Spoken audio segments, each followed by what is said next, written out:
Presidente Bolsonaro volta a defender tratamento precoce para a Covid-19. E você vai ver também. Com regras mais rígidas, novo auxílio emergencial vai beneficiar mais de 45 milhões de brasileiros. Casos e internações de jovens por Covid-19 crescem no Brasil. Banco Internacional de Desenvolvimento vai destinar 20 milhões de dólares para Fundo da Amazônia. E ainda, em plena pandemia, sauditas ricos gastam fortuna em oásis artificial. Você vai ver a partir de agora no Jornal Toda Hora, edição da tarde. Olá, boa tarde. Em sua live semanal, o presidente Jair Bolsonaro voltou a defender o tratamento inicial contra a Covid-19 antes que o quadro evolua para uma piora. Diante do quadro de aumento dos casos e internações por Covid-19 em todo o país, Bolsonaro voltou a recomendar que as pessoas não esperem a doença evoluir para se tratar. O presidente recomendou buscar o hospital logo quando os primeiros sintomas aparecerem para que o tratamento seja mais rápido e eficaz. Além disso, vai desafogar os hospitais que estão quase sem leitos para casos graves da doença. Você passou mal, está com um pouco de dor de cabeça, dor nos olhos, um pouco de febre, resfriado, vai para o médico imediatamente. Alguns nem vão, já tomam logo um remédio para matar piolho. Se fala o nome também não pode. Um remédio para matar piolho. Eu tomei um outro e me dei bem. E milhares de pessoas têm se socorrido desse tratamento inicial e dão um testemunho que se curaram. E o Brasil, que passa por um aumento preocupante de casos por Covid-19, vê cada vez mais jovens serem hospitalizados. O não cumprimento das regras de distanciamento social é apontado como causa. Nos hospitais brasileiros, há cada vez mais rostos sem rugas e menos cabelos grisalhos. As mortes de brasileiros de 30 a 59 anos começaram a aumentar em dezembro e em quase 3 meses passaram de 20% para quase 27% do total. Era uma situação crítica, mas a gente tinha uma perspectiva de, quem sabe, né, o aniversário tivesse motivos para ser comemorado da pandemia, né? E o que a gente vê, passado um ano, é que o aniversário não tem nada para ser comemorado, né? Pelo contrário, ele trouxe muito mais preocupações, entendeu? Que não vislumbrávamos há um ano atrás. A queda nos casos e mortes de pessoas com mais de 60 anos pode ser atribuída em parte ao impacto de uma campanha de vacinação de 2 meses voltada para os idosos e outros grupos prioritários. De acordo com a Fundação Oswaldo Cruz, o Brasil enfrenta o maior colapso sanitário e hospitalar da história do país. Entre as 27 unidades federativas, 25 possuem ocupação igual ou superior a 80% nas UTIs. A Anvisa divulgou novas medidas para evitar a falta de remédios para intubação. A agência afirmou hoje que está trabalhando para prevenir o desabastecimento dos produtos hospitalares. A Agência Nacional de Vigilância Sanitária divulgou um panorama sobre as necessidades para a realização de procedimentos médicos frequentemente usados em casos de Covid-19 grave no país. É uma tentativa de reduzir o risco de falta de remédios e produtos usados para o tratamento da Covid em hospitais. Entre os produtos necessários para os procedimentos relacionados à Covid estão anestésicos injetáveis, relaxantes musculares e sedativos, que devem estar em hospitais no estoque de acordo com o Ministério da Saúde e secretarias de saúde. Por meio de nota, a Anvisa informou que tem trabalhado em várias frentes para reduzir o risco de desabastecimento em hospitais com produtos necessários para manejo clínico de pacientes com a doença. A agência pede que empresas que tenham capacidade de oferecer os produtos a curto prazo que entrem em contato com a agência, mesmo que não tenham solicitação de registro. Segundo a Anvisa, desde que esses produtos apresentem provas de eficiência, segurança e qualidade, a Anvisa pode avaliar o benefício e risco e conceder um registro provisório desses medicamentos. Os responsáveis devem assinar um termo de compromisso para futuramente apresentar os documentos e provas exigidas pela agência. O auxílio emergencial deste ano apresenta regras mais rigorosas. Devem ser beneficiadas mais de 45 milhões e meio de pessoas que foram cadastradas no ano passado.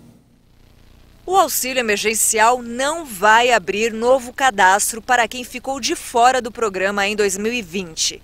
Devem ser beneficiadas 45 milhões e 600 mil pessoas que já estavam no cadastro único pelo aplicativo da Caixa ou Bolsa Família. As 4 parcelas do benefício começam a ser pagas em abril e os valores variam entre R$ 150 e R$ 375 reais.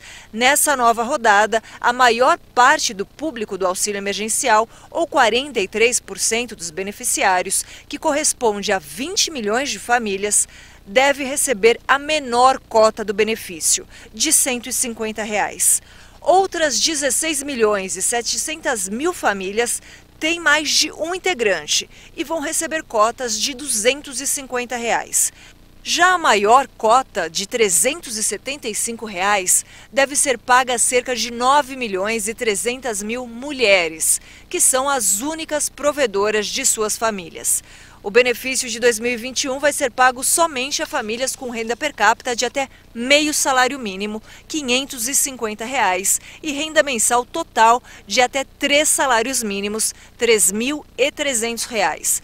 Também podem receber o pagamento os trabalhadores informais, desempregados, microempreendedores individuais e contribuinte individual da Previdência Social. O calendário com as datas de pagamento ainda deve ser divulgado pelo Ministério da Cidadania, responsável pela gestão do benefício, e pela Caixa.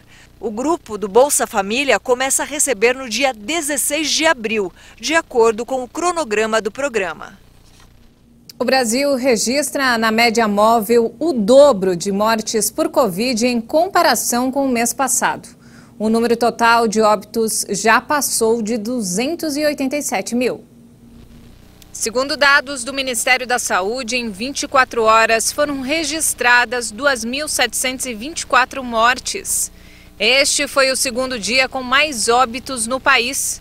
Com isso, a quantidade de pessoas que não resistiram à Covid subiu para 287.499. O total de casos confirmados em um dia também foi o terceiro mais alto desde o início da pandemia, com 86.982 infectados. O total de casos confirmados desde o início da pandemia chegou a 11.780.000 contaminados. A média móvel de mortes pela Covid em 7 dias no Brasil já está em 2.087. Segundo a Fiocruz, o número é o dobro do observado há um mês, que estava em 1.036 óbitos, e 54% superior às mortes de 2 semanas antes. Já a média móvel de caso nos últimos 7 dias chegou a 71.871 novos diagnósticos por dia. O número é 24% a mais que 14 dias antes e 59% maior que no mês anterior. Já no mapa da variação da doença por estados, podemos verificar que a maioria ainda continua tendo aumento nos casos fatais pela Covid. O total nessa situação é de 21 unidades da federação. Alagoas, Amapá, Ceará, Distrito Federal, Espírito Santo, Goiás, Mato Grosso do Sul, Minas Gerais, Pará, Paraíba, Paraná, Pernambuco, Piauí, Rio Grande do Sul, Rondônia, Santa Catarina, São Paulo, Sergipe e Tocantins. Desta vez, 4 estados registraram estabilidade: Acre, Bahia, Maranhão e Rio de Janeiro. Já em queda ainda aparecem só 2 estados, Amazonas e Roraima. O Rio Grande do Norte não divulgou os dados da doença. E o número de pessoas recuperadas da Covid chegou a 10.339.000. E mais de 15.165.000 brasileiros já receberam a vacina contra a Covid-19, segundo o Ministério da Saúde e as secretarias estaduais de saúde. Mais de 11.125.000 pessoas foram imunizadas com a primeira dose. Isso equivale a 5,25% da população. Enquanto mais de 4.040.000 pessoas já receberam a segunda dose da vacina. E olha só, a Prefeitura do Rio de Janeiro vai fechar as praias da cidade no fim de semana. Em mais uma tentativa de conter o avanço do coronavírus. Será proibido o banho de mar, a prática de esportes na praia e a entrada de ônibus fretados no município. Áreas de lazer da orla também estarão suspensas. As restrições valem, a princípio, somente para este fim de semana. A Prefeitura do Rio ainda prevê antecipação dos feriados de abril. E nos destaques internacionais, o estado mais rico da Índia, que tem Mumbai como capital, registrou nesta sexta-feira o maior número de contágios por coronavírus em apenas um dia desde o início da pandemia. Maharashtra anunciou nesta sexta-feira 25.833 novos casos, 2.877 deles em Mumbai, megalópole que é o pulmão financeiro do país. A Índia, onde vivem 1 bilhão e 300 milhões de pessoas, registrou 40.000 novos casos em um dia, o dobro da média da semana anterior. Mas os números globais estão longe dos 100.000 contágios diários registrados em setembro. Os estados indianos mais afetados, como Maharashtra, mas também Gujarat e Madhya Pradesh, adotaram novas restrições, sobretudo no deslocamento e manifestações nas ruas. No total, a Índia registra mais de 11 milhões e meio de casos e quase 160 mil mortes por coronavírus. O primeiro-ministro indiano Narendra Modi pediu aos governantes regionais que aumentem o número de testes de diagnóstico e a aplicação de medidas de segurança para evitar uma nova onda de infecções. Até o momento, a Índia administrou quase 40 milhões de vacinas e deseja chegar a 300 milhões até o fim de julho.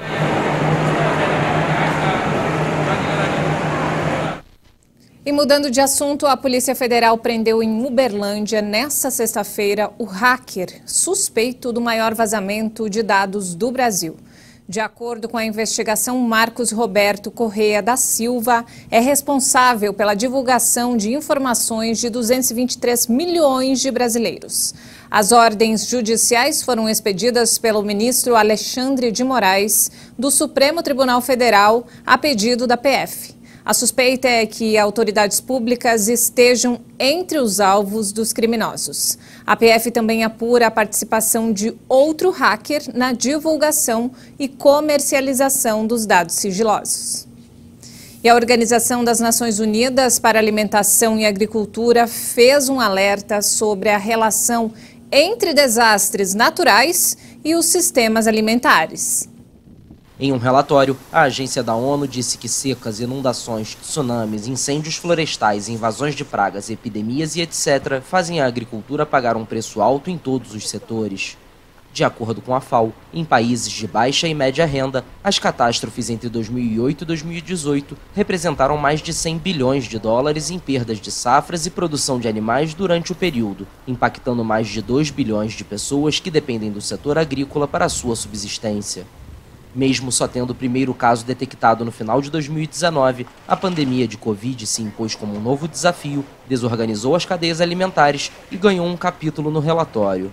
Com o documento, a FAO deseja que a comunidade internacional invista mais para reduzir riscos e tornar os sistemas agrícolas mais resilientes, frente às cada vez mais frequentes e intensas catástrofes naturais. Ações como a criação de sistemas de alerta precoce ou o estabelecimento de seguro contra desastres foram algumas das possibilidades listadas. O tema é de interesse da ONU, que está preparando uma cúpula de sistemas alimentares marcada para setembro, durante a Assembleia Geral das Nações Unidas, como parte da década de ação para alcançar os Objetivos de Desenvolvimento Sustentável até 2030. E veja a seguir. Em plena pandemia, sauditas ricos gastam fortuna em oásis artificial. Nós voltamos em instantes. Até já!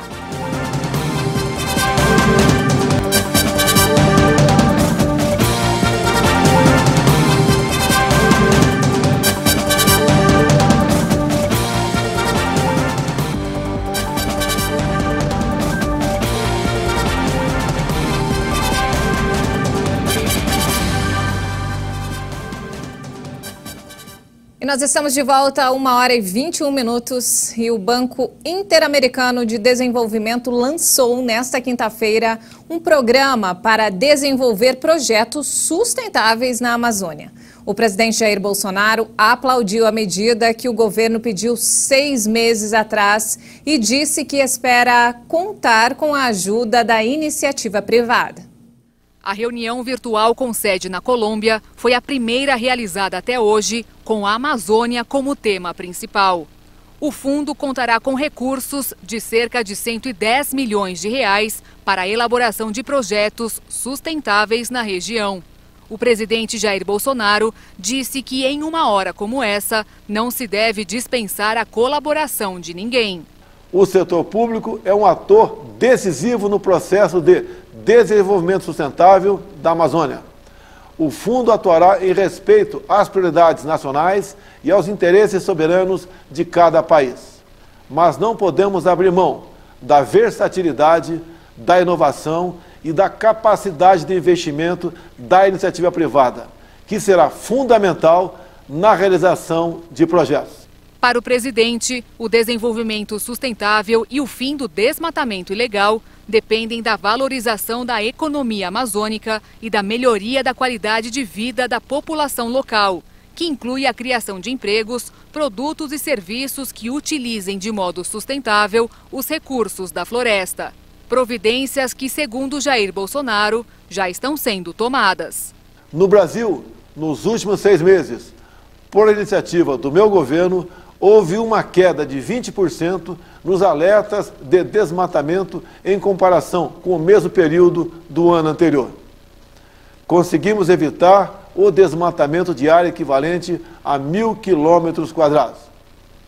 Nossos esforços estão voltados para dar continuidade a esses resultados nos próximos meses.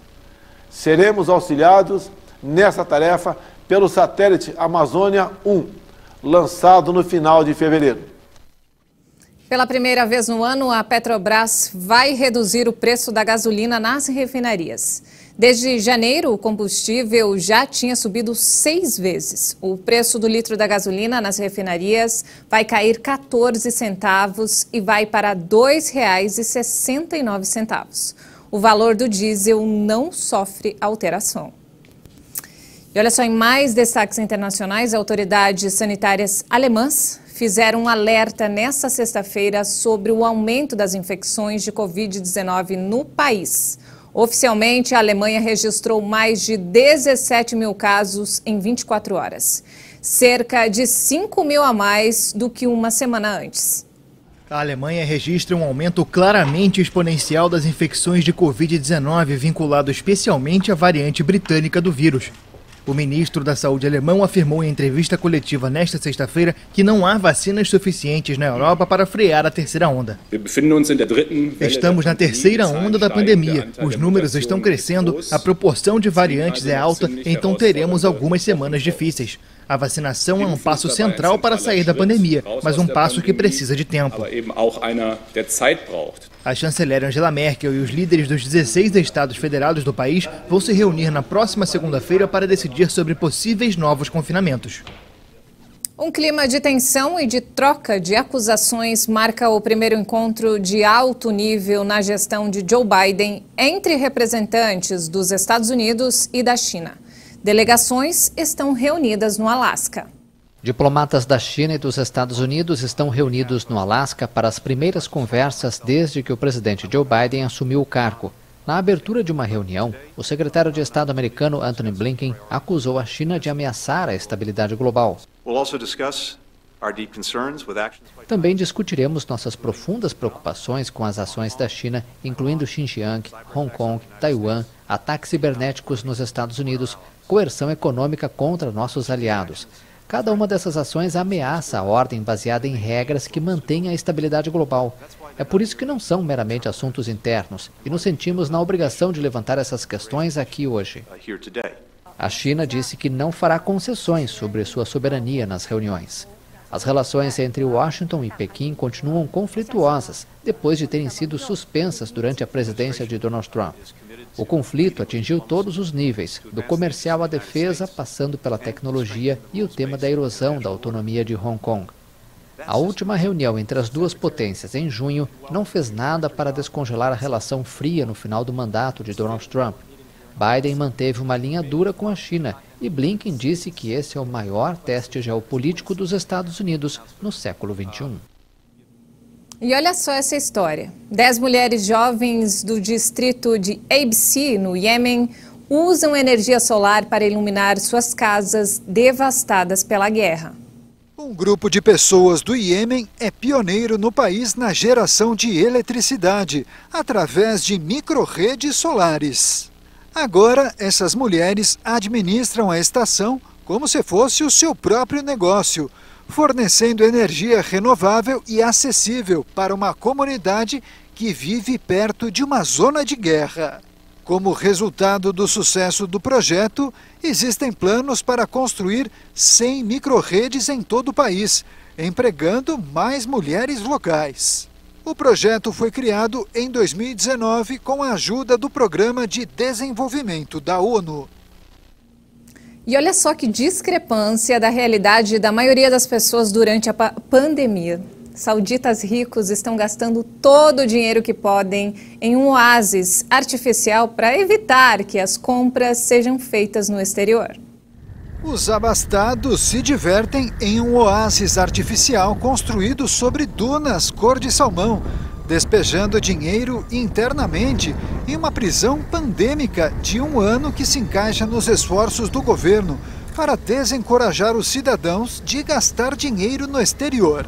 O coronavírus atrapalhou os planos da Arábia Saudita de impulsionar o turismo e o entretenimento, novos setores centrais para uma estratégia de diversificação da economia dependente do petróleo. O Riyadh Oasis é um refúgio sofisticado no deserto com piscinas com palmeiras, restaurantes e barracas de luxo para atrair grandes apostadores sauditas impedidos desde o início da pandemia de gastarem suas fortunas no mercado do país. Anunciado como um refúgio de inverno 5 estrelas, marca a última tentativa do governo de reverter uma tendência de décadas de gastos sauditos de bilhões de dólares no exterior anualmente. E não temos mais tempo, essa edição fica por aqui. Obrigada pela companhia e ótimo fim de semana para você.